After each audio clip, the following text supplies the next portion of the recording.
On our wedding night, my wife's childhood friend posted about being on a cliff, ready to end it all. My wife got up in a hurry to find him, but her father stopped her. "If you don't stay to finish the wedding today, you're no longer our daughter." She reluctantly agreed. The next day, we heard he had fallen off the cliff. Surprisingly, my wife was calm. She didn't shed a single tear. 30 years later, as I lay bedridden and gravely ill after giving my entire life to the Wilsons, my wife stood by my bed with our son, dousing me in gasoline. "Daniel, if you hadn't insisted on marrying up, I could have been happy with Stephen for a lifetime. Here's the truth. I used Stephen's sperm for IVF. Isn't that infuriating? You spent your life raising the child of the man I truly love." The flames ignited, and I died in excruciating pain. I opened my eyes again, finding myself back on the night of the wedding. "Sophie, if you don't stay to finish the wedding today, you're no longer our daughter." The stern voice of Sophie's father echoed in my ear. I snapped back to reality from the painful memory of burning alive, shivering all over. Seeing the wedding room decorated with red symbols and Sophie in tears on the bed in her gown, I realized I had been reborn. Sensing my gaze, Sophie looked at me with red, swollen eyes filled with resentment.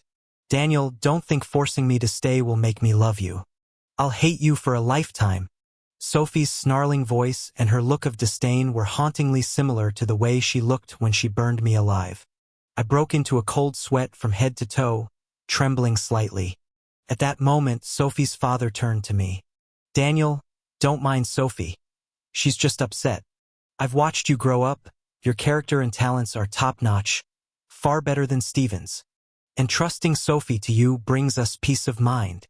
With a loving expression, he patted my shoulder, reassuring me. "Keep an eye on Sophie. The wedding starts in half an hour." As he left the room with his cane, Sophie threw a teacup at me. "Looking at you, poor and pathetic, how do you compare to Stephen? Don't make me sick." The cup struck my brow, shattering and cutting my skin, warm blood quickly gushing out. I didn't make a sound. This pain couldn't compare to the heartbreak I felt. Seeing my blood, Sophie was startled, momentarily looking guilty. "Why didn't you dodge?" Before I could respond, she seemed to realize something, looking at me again with disdain. "I get it. You want to go out injured to play the victim in front of my parents. Daniel, you're such a pathetic sleazebag." Looking at Sophie's deep hatred, I suddenly realized how futile and laughable my efforts and sacrifices in my previous life had been. My parents, both working for the SW Group, saved Sophie's grandfather in a car accident, but died themselves. After the accident, the grandfather adopted me at 5 and brought me to live with the Wilsons. For 20 years, Sophie's parents treated me like their own. Initially, Sophie was close to, tagging along, calling me Big Brother. That was until Stephen came along. His rebellious nature fascinated Sophie, making her more obsessed over time. Seeing this, her father feared Stephen would lead her astray, so he hastily arranged our marriage. I already had a PhD and a job at a national lab lined up, but had to give up for the wedding. For 30 years, I poured my knowledge and effort into SW Group's pharmaceutical development, pushing it to the top 3 in the country. In the end, I was left sick from overwork, burned to death, and without a grave. For Sophie, our marriage broke her apart from Stephen. But for me, it was a self-sacrifice to repay the Wilsons. Decided, I calmly opened the door, looking at Sophie, still filled with hate. "If your heart isn't here, our engagement is off. You can go." Sophie's eyes widened, shocked that I'd say such a thing. "You schemed for so long just to marry into the Wilsons. About to succeed, you're simply being generous now." Noting her wary and suspicious expression, I felt a deep weariness. Out of gratitude toward the Wilsons, I always followed Sophie's lead, being patient almost to a fault. Stephen's deliberate smear campaign led Sophie and the city's elite to see me as a scheming man, trying to marry rich by currying favor with Sophie's parents. As long as Sophie was close to Stephen, no amount of explanation could help. I bitterly shook my head. "Regardless of how you see me, I always considered you family. Even if we aren't a couple, I don't want to be your enemy. Sophie paused, hesitantly looking at me. For the first time in years, I saw a glimmer of the innocence she once had. Okay, I'll trust you this once. She got up, changing into more casual clothes. With my help, she bypassed the Wilsons' security and ran into the night.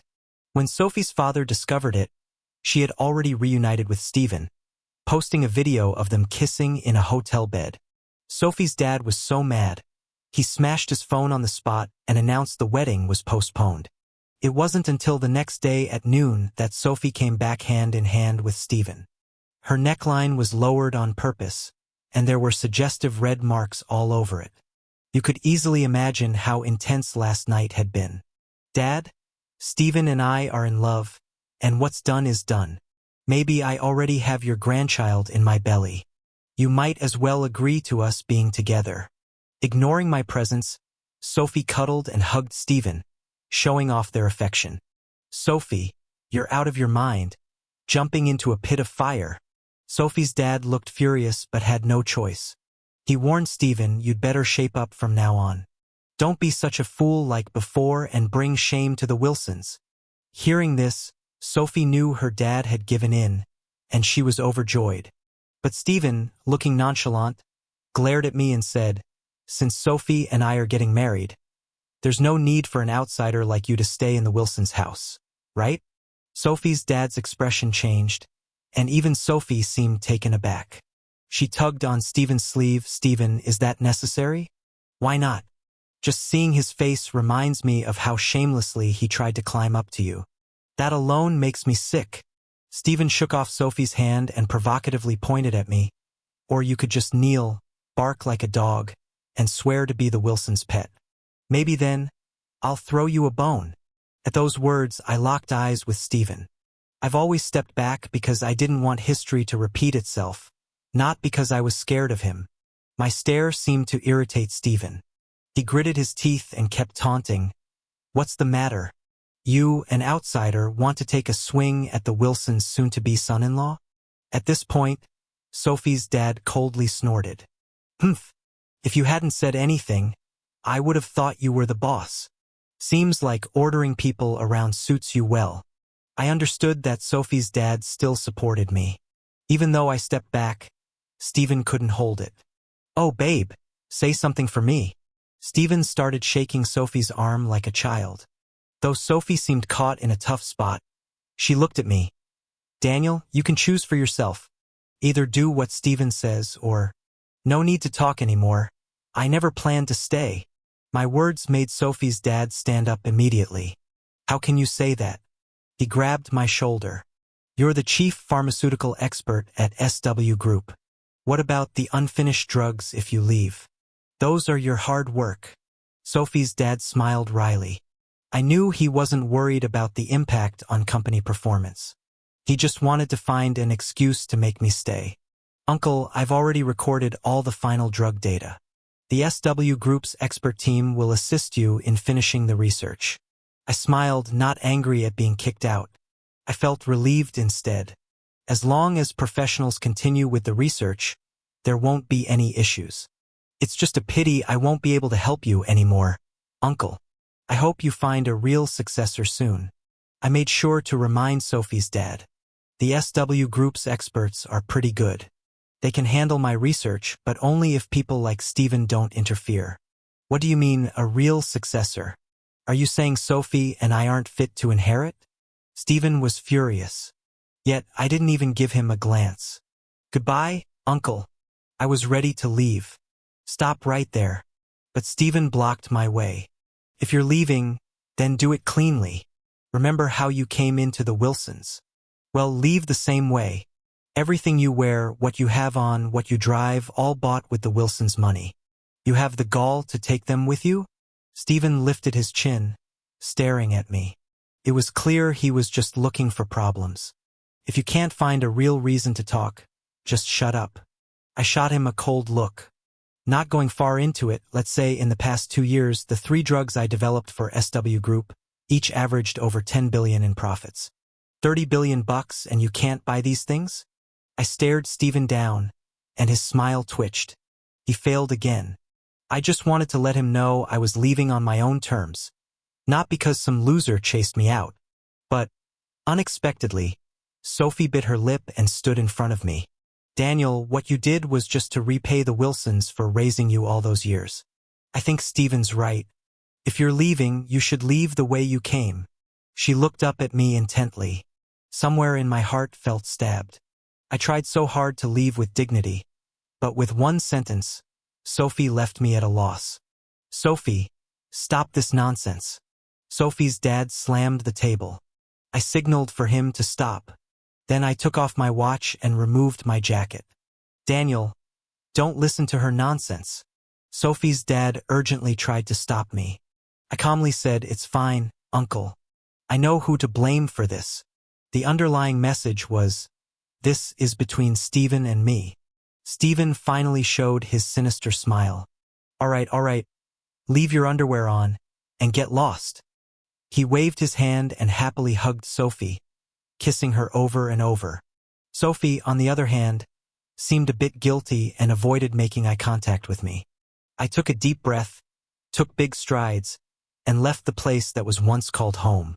Outside, a large number of reporters had somehow gathered. Most of them were from finance and medical media. Some had even done interviews with me in the past. But today, they aimed their cameras and bombarded me with questions. Daniel, is it true you postponed your wedding because the daughter of SW Group didn't want you anymore? Daniel, seeing Sophie with someone else, how does that make you feel? You look like you've been kicked out with nothing. What are you going to do after leaving SW Group? Work in a factory? Laughter erupted from the crowd. Listening to their malicious questions, I knew exactly who orchestrated this. I calmly looked at them and grabbed a microphone. Time will prove everything to those waiting for me to fail, I said. Nobody cheered for me, only endless ridicule and laughter. He's been abandoned by the Wilsons and still puts on an act, they joked. Does he still think he's the chief advisor of SW Group? What is he without them? I bet time will only show us how funny you are, they mocked. Facing all the ridicule, I straightened up and walked away. They thought I had lost everything, but they didn't know I chose to give it all up. Out of sight, a humble red car stopped in front of me. Daniel, on behalf of the National Laboratory, we warmly welcome you. An elderly man with graying hair stepped out. I smiled and shook his hand. Despite my lackluster appearance, those who value me don't care how I look. Thank you for the trust, sir. I'm willing to dedicate my life to the lab. I got in the car decisively. As night fell, the Wilsons were busy decorating for Sophie's wedding. But Sophie, who should have been happy, seemed less than thrilled. Sophie, with Daniel out of the way, we can finally be together, Stephen exclaimed, holding her hand. Sophie forced a smile, but her mind was filled with the image of Daniel leaving. Had she gone too far? Daniel had done so much for the Wilsons, but left without a shred of dignity. Ha ha ha! Sophie, look, that fool Daniel actually dared to do an interview. Stephen laughed. He showed her his phone. Sophie glanced at it and was pained by the barrage of comments. Am I out of touch with the times? Can crazy people just roam the streets now? I bet he got fired from SW Group, that's why he's acting mad for sympathy. Can't the cops arrest him for offending my eyes? Sophie felt irritated. Stephen chuckled at the comments as if they were his source of entertainment. See, Sophie? I prepared this just for you so you won't feel guilty. Now look at his disgrace, and see if you still feel anything for him. Stephen hugged her. Sophie hesitated, then quickly asked, did you send those reporters? Yeah, smart of me, right? He's caused such a scene, even your dad won't want him back now, Stephen boasted. Sophie felt a pain in her chest. Despite her dislike for Daniel, she felt sad seeing him this way. Wait. Sophie suddenly grabbed the phone, studying Daniel's image closely. Stephen, remember when I had that car accident at 15? She asked. Of course. If I hadn't pulled you back, you'd be gone. But you still lost some memories, remember? Stephen replied nonchalantly. Sophie bit her lip, focusing on Daniel's scar from his right leg up to his waist. It made her dizzy. I'm feeling dizzy. I need to go. She left the room in a daze and rushed to Daniel's villa. When she arrived, she found the crabapple tree she once planted for Daniel was gone. The villa was empty, devoid of any trace of Daniel. Even the graffiti they once scrawled together was erased. Why is it like this? She wondered, feeling something inside her shatter and disperse. She hurried upstairs, only to find none of Daniel's belongings remained. Then she thought of the attic. It had been their secret spot as kids, playing house with her as mom and Daniel as dad. The attic was untouched. Sophie found one of Daniel's journals. Today is New Year's Eve and also Sophie's birthday. I secretly grew a colorful daisy. Hope she likes it. She read. In the past, Sophie always said I was boring, but I just wanted to study hard to help her uncle and protect Sophie better. Tears flowed as she read each entry. Following her instincts for the dates, she noticed a pattern. Sophie seems to have mistaken the person who saved her for that guy Stephen. But that's okay. I'm just a servant of the Wilsons, and Stephen seems to be a rich second generation too. I hope he doesn't let Sophie down. There's a medical report here. Sophie opened it with trembling hands. All the emotions she had been holding in finally burst out, and she started bawling her eyes out. The report clearly stated that the injured person had over 60 stitches and had been hospitalized for half a month. The reason, cut by the metal sheet of an out-of-control truck. Watching everything, Sophie finally recovered that part of her memory. That day, it was that idiot Daniel who, without regard for his own safety, tackled her to the ground. But he ended up getting caught by the truck and was dragged over 10 meters away. No wonder she woke up with a tightly clenched bright little daisy in her hand. She cherished the daisy dearly, but she couldn't remember who gave it to her or who saved her life. No, you can't leave. With trembling hands, Sophie carefully stored everything away. It was all wrong. Everything was wrong. All these years, she thought it was Stephen who saved her. But she never imagined that it was Daniel, whom she had hurt all these years, who was her true savior. Her cries caught the attention of the passing butler downstairs. "Miss, are you okay?" The butler quickly came up to ask. "Is it something about Daniel's stuff that's upset you?" "My mistake. Stephen told me to clean up and I missed this." The butler felt really guilty. But Sophie suddenly looked up.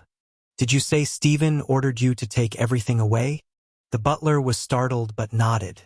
Hearing this news, Sophie bit her lip hard. Not caring about the pain, she rushed out. She hurriedly arrived at the SW Group's family banquet. As soon as she got there, she saw Stephen, utterly drunk. A lot of people around were flattering Stephen, congratulating him on his upcoming wedding. But Sophie went straight up to him. "Stephen, who told you to throw Daniel's stuff away?"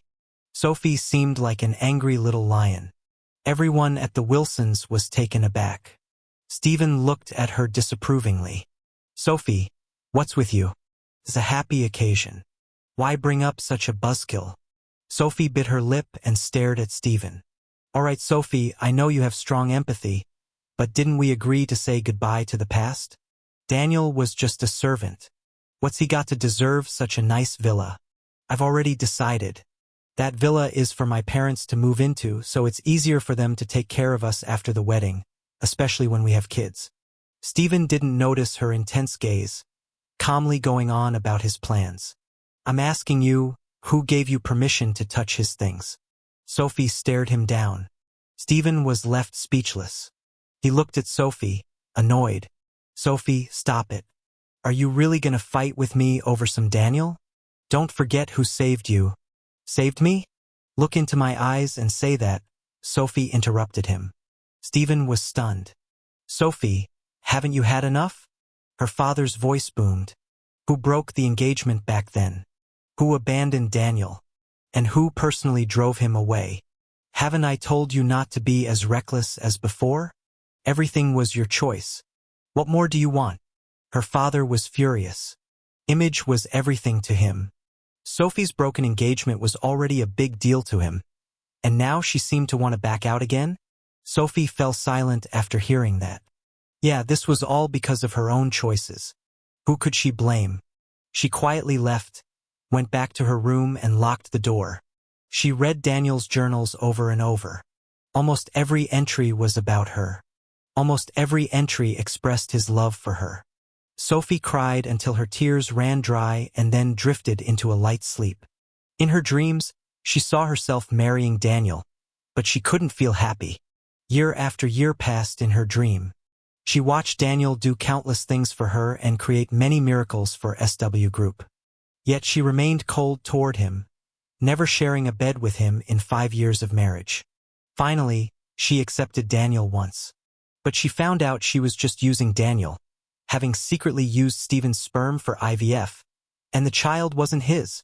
To make it worse, after the child was born, Daniel's love for her grew stronger. He worked hard to maintain their little family. He was the perfect husband and father. But in places he couldn't see, she was instilling in the child the idea that he wasn't the father, making the child hate him. Finally, years later, Daniel fell ill. She didn't give him any money for treatment and even took him back home. While pouring gasoline all over Daniel, Sophie finally broke down. No, no. Sophie woke up screaming, not knowing if it was a dream or a memory. Everything felt so real. But she couldn't understand how she could have done something so inhumane. Moments later, she cried and rushed out of the villa. She knelt at the door of her father's villa. Dad, please, Sophie begs you. Help Sophie find Daniel. Sophie knew she messed up. She knew she blew it all, and now, all she wanted was Daniel back.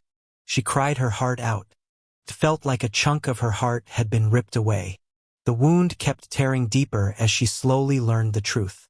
On my first day at the National Laboratory, I was earmarked for special training. I avoided all the pharmaceuticals SW Group had established and created my own research team. At first, nobody cared about a 25-year-old with a doctorate, and some even questioned whether SW Group had bought my degree. But when I shared my research data freely with everyone, I earned everyone's respect. Time flew by and 5 years had passed. Now I'm the head of the medical department in the lab. All pharmaceutical research needs my approval before proceeding. This was possible thanks to the support from the nation. This assistance allowed me to elevate the country's drug standards to the global forefront and have the production costs. As a result, medicine prices plummeted nationwide, and people received better access to advanced drugs. Daniel, the car for tonight's pharmaceutical summit is ready, my assistant said, entering the studio apartment lab had set up for me. Without pausing from my work, I replied, "Get my suit ready, the one you ironed yesterday." She poured me a glass of warm water. "Daniel, this isn't sustainable. You need a break," she said with concern, massaging my shoulders. I closed my laptop, took the glass, and reassured her, "Don't worry, Jennifer. I've got this." I patted her hand. She'd been my assistant for over 4 years and my girlfriend for 2. Everyone in the lab supported our relationship. She stood by me tirelessly through night and day, recalibrating drug experiments and often credited for a good chunk of each project. Jennifer and I arrived arm in arm at the National Pharmaceutical Summit that night. For years, the National Laboratory shielded me, ensuring no outsiders disturbed my work. So, no one knew I was the professor behind numerous breakthroughs until tonight. Under the spotlight, as the host introduced me, I became the center of attention. "Isn't that the former chief medicinal advisor of SW Group?" Someone recognized me. "Oh my gosh, no way. He's the one who elevated the entire pharma industry. Who would have thought he'd rise from a castaway?" Once when he was cast out, people mocked him online, saying he'd never bounce back. Well, it turned out he was right. Time does prove everything. SW Group must be kicking themselves. Oh wait, aren't they already struggling? The hall buzzed with excitement. The live broadcast catapulted me to star status online. That night, I resurfaced in the public eye, and SW Group noticed too. Sophie's father reached out through a contact, asking me to call him back. I reflected for a moment and decided not to. It wasn't out of spite. I just didn't know what more I could do for him. A few months later, after 3 arduous years, my project was finally concluding. And at the same time, I successfully proposed to Jennifer. The lab gave me extended leave with no pressing issues to tackle. Life grew a bit mundane. Perhaps sensing my inner thoughts, fate brought Sophie back to me. She showed up while I was helping Jennifer pick out a wedding dress. Daniel. A mix of familiarity and strangeness stirred in me hearing that voice. But only for a moment. Seeing Sophie, I smiled. Oh, it's you. What's up? No false pleasantries, no real conversation. Sophie's eyes filled with tears. Daniel, can we talk, please? She bit her lip. I frowned, but Jennifer was there, gently squeezing my hand. It's okay, Daniel. Go ahead. I shook my head. No need to go elsewhere. Say what you need to say here. I faced Sophie. Her lips moved, but tears fell first. Daniel, I was wrong about everything. I always thought Steven saved me, but when I saw your scars that day, I realized you were the one. The doctor did say the person who saved me was hurt, but I foolishly believed Steven's lies. I'm sorry. Sophie cried uncontrollably. I was surprised. She still hadn't moved past what she discovered 5 years ago? It's okay. I've moved on, I said with a smile and a shake of my head. But she wept even harder. The night you left, I dreamt of being a beast. I dreamed I was married to you but had Steven's baby through IVF. And I even burned you alive. She sobbed. I wouldn't really do that, right? I didn't know what to say. She already had. You don't know how long I've searched for you. You vanished for 5 years, and I looked for you every day. But by then, I was pregnant with Steven's child, so I married him. Still, my thoughts were always on you. I know it's wrong, but I can't let go.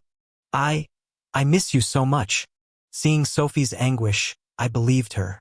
All right, what's done is done. I looked at Sophie and sighed. Let's not bring this up again. When I left the Wilsons, I cut ties with all of you. I didn't chase after what I was owed back then, and you guys shouldn't bother me now. Not getting in each other's way is the best choice we could make. I shook my head, sticking to what I believed. Sophie seemed choked up. Daniel, you don't know that after you left, Steven took over the company. But he doesn't know a thing. You clearly said that if they just left it alone, the drug you started working on could be successful. But he just had to show off. In the end, the drug research flopped and we had to pay a huge compensation. She ranted, tears still streaming down. Then he trashed the company. He was out partying every night, dating a different woman every day, and even made Dad sick with worry several times. He even hit me whenever I said something he didn't like. She continued on her rant. But I just sighed, not interested in hearing her confessions.